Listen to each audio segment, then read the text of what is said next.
মুক্তিযোদ্ধাদের নাতিপুতিরাও পাবে না, তাহলে কি রাজাকারের নাতিপুতিরা পাবে? সেটা আমার প্রশ্ন, দেশবাসীর কাছে প্রশ্ন, যে মুক্তিযুদ্ধের বিরুদ্ধে এত ক্ষোভ কেন?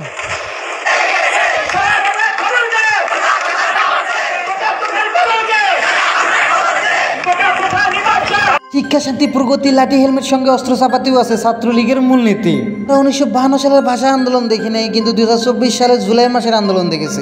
কিভাবে আমাদের নিরীহ বন্ধুদের উপর অত্যাচার করা হচ্ছে, কিভাবে তাদের উপর লাঠিচার্জ করা হচ্ছিল, এটা আমরা কি কখনো কল্পনা করেছি, কখনো কি আশা করেছি? এই যে যদি দেশের মূলনীতি হয়ে থাকে, তাহলে 1952 সালে কেন ভাষা আন্দোলন করেছিলাম? কেন বা 30 লক্ষ মা বোনরা তার ইজ্জতের বিনিময়ে আজকের এই দিনটা পেয়েছিল?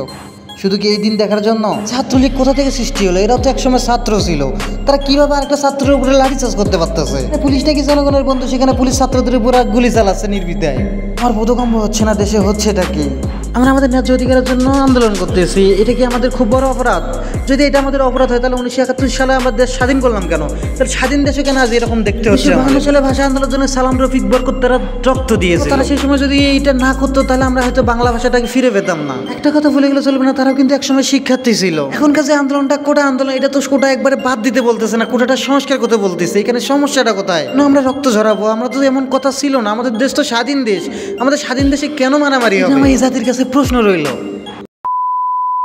2010 সালে আমাদের প্রধানমন্ত্রী শেখ হাসিনা বিরোধী দলীয় নেত্রী ছিলেন। তিনি 2010 সালে জাতীয় সংসদের ভাষণে এটা জানান যে তিনি কোটার বিরুদ্ধে, তিনি কোটাকে কোনোভাবে সমর্থন করেন না। তারা যখন নেমে গেছে, যখন জেলায় যারা তারাও চায় না, যখন এরাও চায় না, কেউই চায় না, কারণ স্পিকার তার মধ্যে বলে দিচ্ছে যে বলতো কোনো কোটাই থাকবে না। যখন এটা বুঝতে পারলাম, তখন আমাদের প্রধানমন্ত্রী শেখ হাসিনার আবেগে কাজ করছিল, বিবেকে কাজ করছিল না। তো মানে তিনি সরকার হওয়ার পর তার বিবেকটা খুলে গেছে, এখন সে কোটার বিরোধিতা না, কোটাকে সমর্থন করতেছে, পুরোপুরিভাবে সমর্থন করতেছে।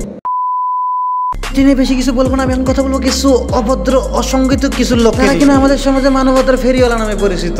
আচ্ছা, এই মানবতা ফেরিওয়ালারা এখন কোথায়? আমাদের ছাত্রছাত্রী ভাই বোনদের উপরে এইরকম অন্যায় অত্যাচার হচ্ছে, তাদের উপর লাঠিচার্জ হচ্ছে, এখন তারা কোথায়? তারা কোনো প্রতিবাদ করতেছে না কেন? কেউ এটা নিয়ে কথা বলতে চাচ্ছে না। এর পিছনে অন্য কিছু লুকিয়ে আছে, যে তারা কথা বলে তাদের সমস্যা হতে পারে। এখন ভাই আমি কথাটা মন করা বলতেছি না, কারণ অলরেডি সমস্যা হয়ে গেছে। 10 মিনিট স্কুলের প্রতিষ্ঠাতা আইমান সাদিককে কম বেশি সবাই চেনেন। তিনি 10 মিনিট স্কুলের প্রতিষ্ঠাতা এবং একজন মোটিভেশনাল স্পিকার।